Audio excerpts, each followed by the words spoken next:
नमस्ते दोस्तों, स्वागत है आप सबका साहित्य मंथन के यूट्यूब चैनल पर। आज हम बात करने वाले हैं हिंदी साहित्य इतिहास लेखन की परंपरा के बारे में। तो आइए जानते हैं। हिंदी साहित्य के इतिहास लेखन की परंपरा का सूत्रपात गारसादा तासी के द्वारा किया गया। हिंदी साहित्य इतिहास लेखन परंपरा के जनक गारसादा तासी को माना जाता है। तो आइए गारसादा तासी के बारे में कुछ जानकारी देखते हैं। गारसादा तासी मूलतः फ्रांस के निवासी थे। जीवन काल सन 1794 से 1878 ईस्वी तक रहा। विशेष प्रथम हिंदी साहित्य इतिहास ग्रंथ के लेखक ग्रंथ स्तवरदला लित्रत्तर एंदुई हिंदुस्तानी। इसकी जो भाषा थी वो थी फ्रेंच भाषा। प्रकाशक संस्था द ओरिएंटल ट्रांसलेट कमिटी, जो आयरलैंड की संस्था थी। कुल संस्करण 2 संस्करण हुए। उसके बाद कुल भाग 2 भाग हुए, जिसमें प्रथम संस्करण में 2 भाग, द्वितीय संस्करण में 3 भाग हुए। इसका प्रकाशन सन 1839 में हुआ था। ग्रंथ के भागों का प्रकाशन प्रथम भाग 1839 में, द्वितीय भाग 1847 में, द्वितीय संस्करण का प्रथम भाग 1870 में। उसके बाद द्वितीय संस्करण का तृतीय भाग 1870 में। उसके बाद तृतीय भाग 1871 में प्रकाशित होता है। लेखन पद्धति, इसकी जो लेखन पद्धति थी वो थी वर्णानुक्रम पद्धति। कुल कवि इसमें 738 कवि थे, जिसमें 72 कवि हिंदी के थे तथा शेष कवि उर्दू के थे। अनुवादक हिंदी साहित्य का इतिहास सन 1952 ईस्वी। अनुवादक कौन था? तो अनुवादक थे लक्ष्मी सागर वार्ष्णेय। कुल रचनाकार कितने शामिल किए गए थे? इसमें कुल रचनाकार 358 रचनाकार शामिल किए। विशेष तथ्य देखते हैं। इसमें विशेष तथ्य है, इस ग्रंथ में प्रथम कवि की चर्चा नहीं की गई। इसमें काल विभाजन का प्रयास भी नहीं किया गया। आचार्य शुक्ल ने इस ग्रंथ को वृत्त संग्रह कहा है। अब आगे देखते हैं मौलवी करीमुद्दीन, इनके ग्रंथ का नाम था तज़किरा ई सुहरा ई हिंद। भाषा थी उर्दू। रचनाकार, इसमें कुल रचनाकार 1004 रचनाकार शामिल थे, जिसमें 60 हिंदी के। विशेष यहाँ ग्रंथ गारसादा तासी के ग्रंथ का अनुवाद माना जाता है। इसका प्रकाशन वाई.एफ. फेलन के सहयोग से हुआ था। महेश दत्त शुक्ल के ग्रंथ का नाम है भाषा काव्य संग्रह। प्रकाशन हिंदी में प्रकाशन हुआ। प्रकाशन वर्ष सन 1878 ईस्वी। प्रकाशक संस्था नवल किशोर प्रेस, लखनऊ। विशेष, यह हिंदी भाषा में लिखा गया प्रथम साहित्य इतिहास ग्रंथ है। टिप: विकल्प में भाषा काव्य संग्रह नहीं होने पर शिव सिंह सरोज को उत्तर माना जाएगा।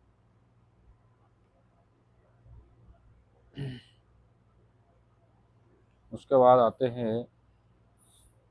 आते हैं शिव सिंह सेंगर।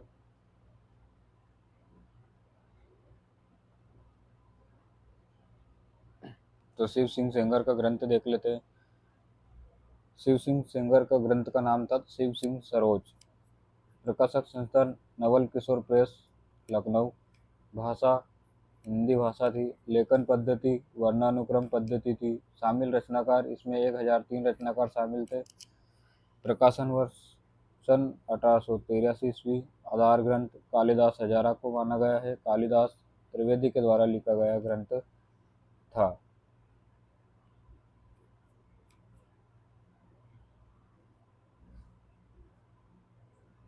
विशेष देखते हैं। शिव सिंह सेंगर ने अपने ग्रंथ में पुष्प या पुंडरू को हिंदी का प्रथम कवि माना है।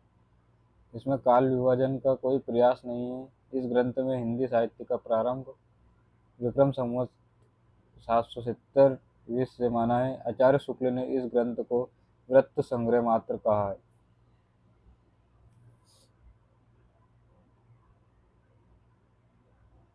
जॉर्ज ग्रेसन का ग्रंथ का नाम है the modern vernacular literature of Hindustan. इसकी जो भाषा थी वो थी अंग्रेजी। पद्धति कालानुक्रमी पद्धति थी।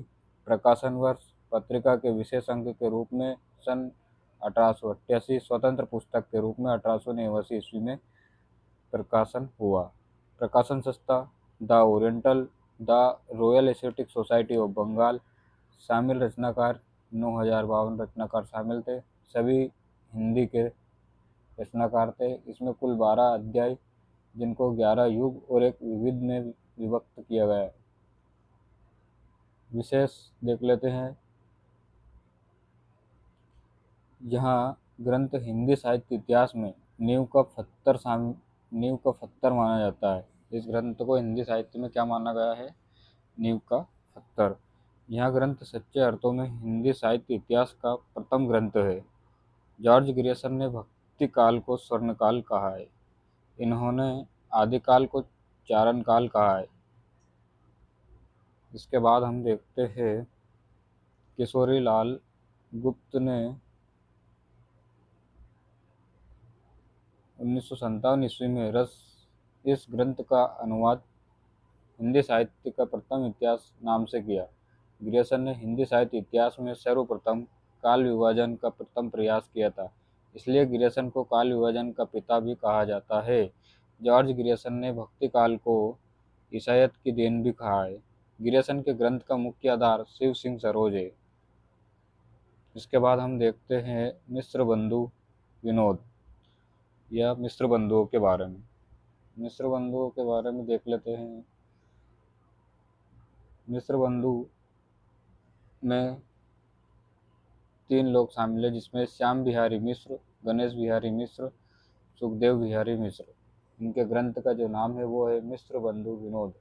प्रकाशन प्रथम 3 भाग सन 1913 ईस्वी में प्रकाशित होते हैं और चतुर्थ भाग सन 1934 ईस्वी में प्रकाशित होता है। इसकी भाषा जो है वो थी हिंदी पद्धति, कालानुक्रमी पद्धति में लिखा गया ग्रंथ है। शामिल रचनाकार 4591 रचनाकार, लगभग 5000 रचनाकार है शामिल है। आचार्य शुक्ल ने इस ग्रंथ को बड़ा भारी वृत्त संग्रह तथा मिश्र बंधुओं को परिश्रमी संकलनकर्ता कहा है। ये इंपॉर्टेंट लाइन हो जाएगी। आचार्य शुक्ल ने इस ग्रंथ को बड़ा भारी वृत्त संग्रह तथा मिश्र बंधुओं को परिश्रमी संकलनकर्ता कहा है। मिश्र बंधुओं ने इस ग्रंथ को 5 काल व 8 उपखंड में विभक्त किया है। मिश्र बंधुओं ने कवियों का सापेक्षिक महत्व निर्धारित करने के लिए 4 श्रेणियों में कवियों को विभक्त किया है। मिश्र बंधुओं ने गोरखनाथ को हिंदी का प्रथम गद्यकार माना है। हिंदी नवरत्न के लेखक कौन है? तो हिंदी नवरत्न के लेखक मिश्र बंधु विनोद है। इसके बाद हम देखते हैं आचार्य रामचंद्र शुक्ल को।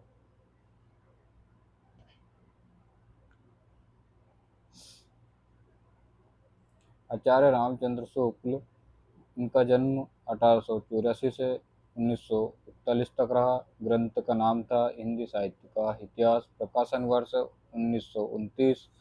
भाषा थी हिंदी पद्धति, विदेवादी पद्धति में लिखा गया। प्रकाशन संस्था काशी नागरी प्रचारणी सभा। पूर्व नाम हिंदी साहित्य का विकास। पूर्व प्रकाशन रूप हिंदी शब्द सागर की भूमिका। कुल रचनाकार 997 रचनाकार हुए। यह ग्रंथ हिंदी साहित्य का सही अर्थ में प्रमाणिक ग्रंथ है। शुक्ल जी ने इस ग्रंथ को दोहरे नामकरण की पद्धति अपनाई। शुक्ल जी ने मुंज भोज को हिंदी का प्रथम कवि माना है। शुक्ल जी ने चंद्रबरदाई को हिंदी का प्रथम महाकाव्य माना है। संशोधित एवं परिवर्धित रूप सन 1940 ईस्वी में अंतिम रूप से प्रकाशित हुआ। आधार ग्रंथ क्या क्या है? तो आधार ग्रंथ मिश्र बंधु विनोद, हिंदी गोविंद रत्नमाला के जो रचनाकार है वो है श्याम सुंदर दास। कविता कौमुदी के रचनाकार है राम नरेश त्रिपाठी। ब्रज माधुरी सार, इसके है वियोगी हरि। वियोगी हरि का पूरा नाम हरिप्रसाद द्विवेदी था। ब्रजमाधुर सार में कुल 26 कवियों का जीवन वृत्त लिखा गया है। वीर सत्सई नामक ग्रंथ पर मांगला तोषिक प्राप्त हुआ है। इसके बाद हम देखते हैं doctor Ram Kumar Verma. Doctor Ram Kumar Verma doctor Ram Kumar Verma, इनके ग्रंथ का नाम है हिंदी साहित्य का आलोचनात्मक इतिहास। प्रकाशन वर्ष सन 1938 ईस्वी। इनकी भाषा है हिंदी। विशेष यहाँ अपूर्ण ग्रंथ है। हिंदी साहित्य का आलोचनात्मक इतिहास यहाँ एक अपूर्ण ग्रंथ है। यह ग्रंथ शोध प्रबंध के रूप में लिखा गया। नागपुर विश्वविद्यालय में इन्होंने स्वयंभू को प्रथम कवि माना है। पद्धति, इनकी जो लेखन पद्धति थी वो आलोचनात्मक पद्धति थी। उसके बाद आते हैं हजारी प्रसाद द्विवेदी। उसके बाद आते हैं हजारी प्रसाद द्विवेदी। आचार्य हजारी प्रसाद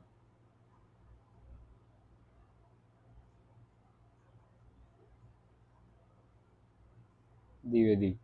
हिंदी साहित्य की भूमिका 1940। हिंदी साहित्य का उद्भव और विकास 1952। हिंदी साहित्य इतिहास का आदिकाल 1953। इनकी जो पद्धति थी वो थी समाज शास्त्री पद्धति। तो इनके प्रथम कवि अब्दुल रहमान को मानते हैं। विशेष वीरगाथा काल को जोर देकर आदिकाल कहा है। तो वीरगाथा काल को आदिकाल किसने कहा? आचार्य हजारी प्रसाद द्विवेदी ने। आदिकाल को अत्यधिक विरोध व्याघातों का काल भी आचार्य हजारी प्रसाद द्विवेदी के द्वारा कहा गया है। भक्ति काल को नई दुनिया कहा है। भक्ति काल को नई दुनिया कहा है। उसके बाद संभवतः द्विवेदी जी पहले व्यक्ति थे जिन्होंने शुक्ल जी की धारणाओं को और स्थापनाओं को चुनौती दी है। ये कथन किसका है? ये कथन है गणपति चंद्र गुप्त का। उसके बाद हम देखते हैं अन्य साहित्यिक ग्रंथ एवं ग्रंथकार। तो आइए एक एक करके हम देखते हैं। अन्य साहित्य एवं ग्रंथकार। A sketch of Hindi literature, ये 1917 में प्रकाशित होता है। A history of Hindi literature 1920 में प्रकाशित होता है। हिंदी गोविंद रत्नमाला, प्रथम भाग 1909 में और द्वितीय भाग 1914 में। द्वितीय भाषा और साहित्य 1930 में श्याम सुंदर दास के द्वारा। कविता कौमुदी राम नरेश त्रिपाठी 1917 में। हिंदी साहित्य विमर्श पदुमलाल पुन्नालाल बख्शी 1923 में। हिंदी वीर काव्य टीकम सिंह तोमर। हिंदी काव्य धारा 1944 राहुल सांकृत्यायन।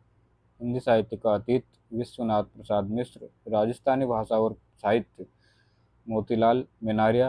राजस्थानी पिंगल सहित ये भी मोतीलाल मेनारिया। उसके बाद आता है हिंदी साहित्य और इतिहास दर्शन। इतिहास दर्शन किसका हो जाएगा? तो नलिन विलोचन शर्मा का। हिंदी साहित्य का वैज्ञानिक इतिहास गणपति चंद्र गुप्त। इसका प्रथम भाग 1964 में, द्वितीय भाग 1965 में। इसकी जो लेखन पद्धति है वो है वैज्ञानिक पद्धति। तो गणपति चंद्र गुप्त की जो लेखन पद्धति थी वो थी वैज्ञानिक पद्धति। ब्रज माधुरी सार 1923।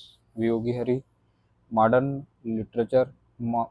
हिंदी लिटरेचर इंद्रनाथ मदान। हिंदी साहित्य का इतिहास 1973। संपादक थे नागेंद्र। हिंदी साहित्य का नया इतिहास। नया इतिहास किसने लिखा है? तो राम खिलावन पांडे के द्वारा नया इतिहास लिखा गया। खड़ी बोली हिंदी साहित्य का इतिहास 1941 में ब्रज रतन दास के द्वारा। हिंदी साहित्य का दूसरा इतिहास। हिंदी साहित्य का दूसरा इतिहास ये लिखा गया है 1956 बच्चन सिंह के द्वारा। हिंदी साहित्य का आधा इतिहास। हिंदी साहित्य का आधा इतिहास 2003 में सुमन राजे के द्वारा लिखा गया है। हिंदी साहित्य का ओजल नारी इतिहास। हिंदी साहित्य का ओजल नारी इतिहास ये नीरजा माधव के द्वारा लिखा गया है। हिंदी साहित्य और संवेदना का इतिहास ये रामस्वरूप चतुर्वेदी के द्वारा लिखा गया है। हिंदी साहित्य का सुबोध इतिहास बाबू गुलाब राय के द्वारा है। साहित्य और इतिहास दृष्टि मैनेजर पांडे। हिंदी काव्य शास्त्र इतिहास भागीरथ मिश्र। हिंदी साहित्य का वृहद इतिहास आदि। इसके बाद हम देखते हैं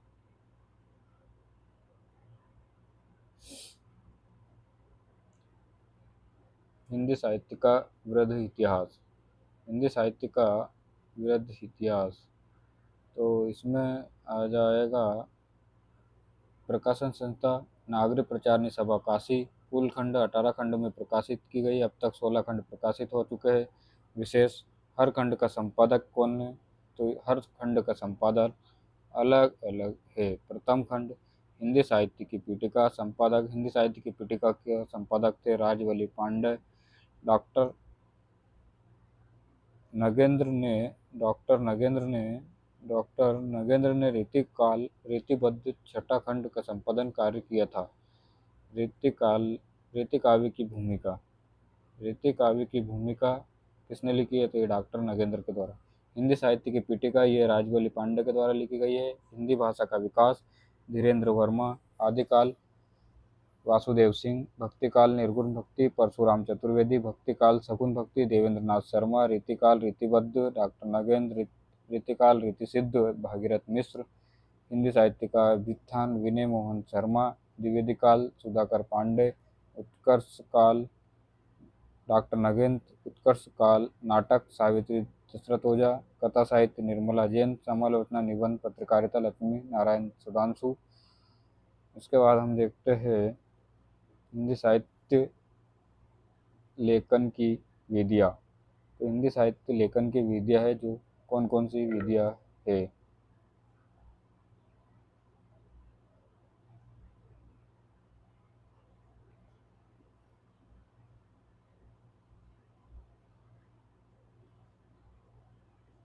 हिंदी साहित्य इतिहास लेखन की विधियाँ।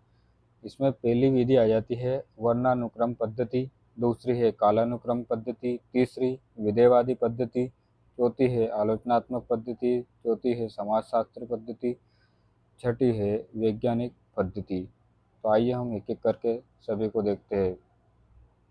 पहली है वर्णानुक्रम पद्धति। वर्णानुक्रम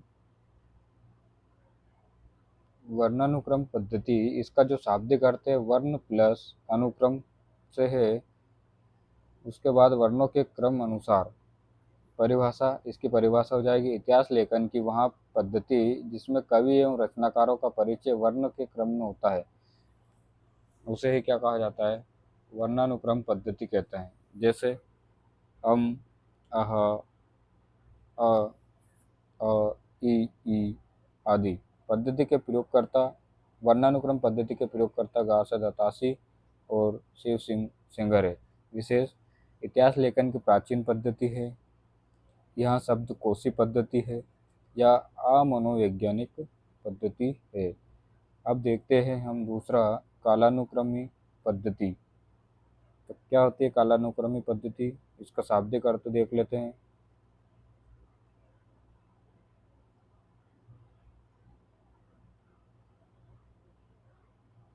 इसका शाब्दिक अर्थ होता है काल अनुक्रम। काल प्लस अनुक्रम, समय के क्रम में। परिभाषा, जिस पद्धति में रचनाकारों का उल्लेख समय के क्रम में किया जाता है उसे कालानुक्रम पद्धति कहते हैं। इस इसके प्रयोगकर्ता कौन है? तो इसके प्रयोगकर्ता है जॉर्ज ग्रियर्सन और मिश्र बंधु। कालानुक्रम पद्धति के प्रयोगकर्ता है जॉर्ज ग्रियर्सन एवं मिश्र बंधु। इतिहास लेखन की ये लोकप्रिय पद्धति रही है। इस पद्धति में काल विभाजन सुगम होता है। उसके बाद हम देखते हैं इतिहास लेखन की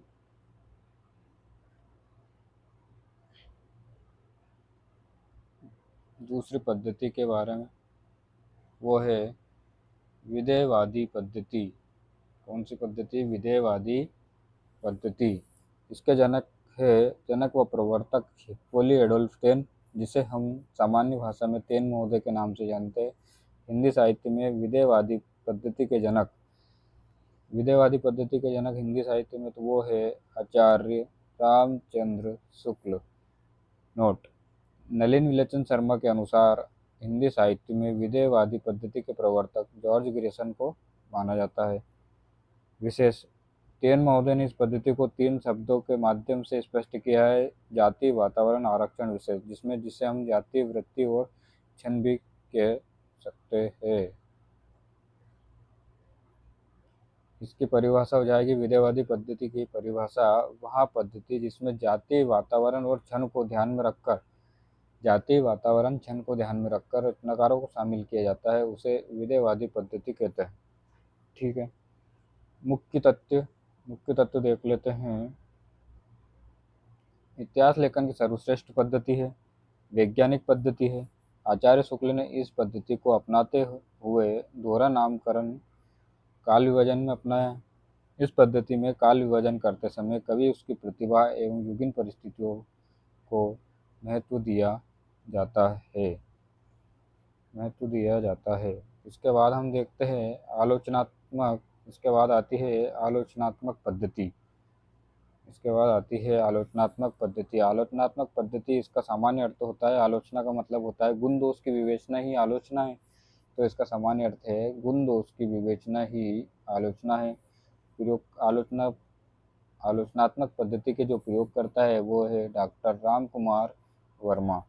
हिंदी साहित्य का आलोचनात्मक इतिहास यह लिखा गया है 1938 ईस्वी में। इसकी जो परिभाषा है उसको देख लेते हैं।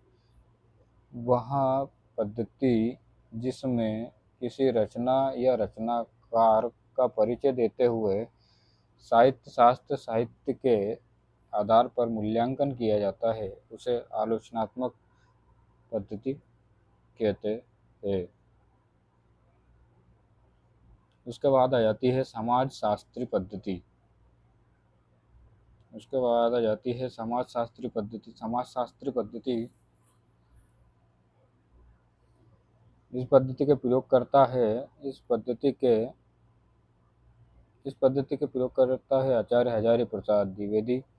परिभाषा: जिस पद्धति में रचनाकार का परिचय देते समय यह मूल्यांकन किया जाता है कि रचनाकार ने समाज से क्या क्या ग्रहण किया है और समाज पर क्या प्रभाव डाला, उसे ही समाजशास्त्री पद्धति कहते हैं।